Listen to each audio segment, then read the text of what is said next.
It looks like travel between Canada and the US is taking a nosedive.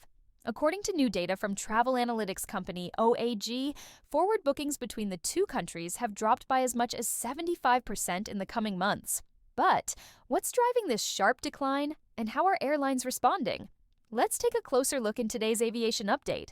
OAG's analysis, based on forward booking data from a major global distribution system supplier, paints a concerning picture for transborder travel. Comparing forward bookings from Canada to the US in March 2025 to the same period in 2024, there is a steep decline, particularly between April and September.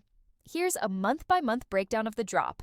In April, it dropped from 1.2 million in 2024 to 300,000 in 2025. In May, from 817,000 to 226,000 in June. From 650,000 to 184,000 in August, from 370,000 to 103,000, and in September, from 223,000 to 65,000. This represents a staggering 75.7% drop in some months. The reason?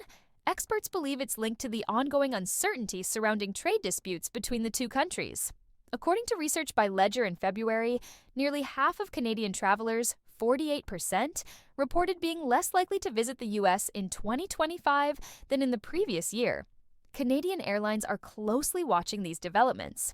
Air Transat, which has relatively low exposure to the U.S. market, currently serves only two U.S. airports, Fort Lauderdale-Hollywood International Airport and Orlando International Airport.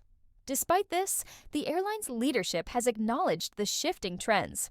CEO Annick Guérard stated that Air Transat is closely monitoring the situation as it evolves as the industry enters the peak summer booking period. Meanwhile, WestJet CEO Alexis von Hoensbroek expressed concern over the situation, particularly in light of newly imposed tariffs by former U.S. President Donald Trump.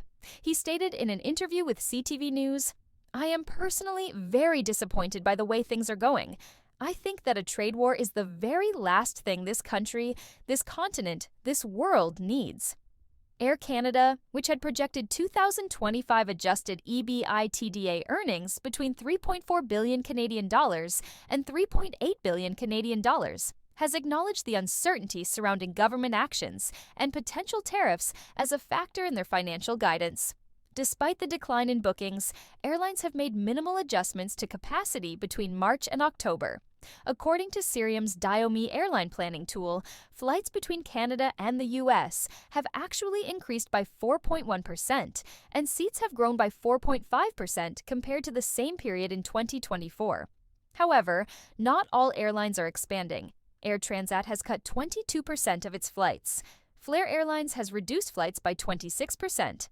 Air Canada has slightly increased transborder flights by 0.6%. Meanwhile, former U.S. President Donald Trump has doubled down on tariffs, warning that if Canada and the European Union cooperate, the U.S. will impose large-scale tariffs, far larger than currently planned.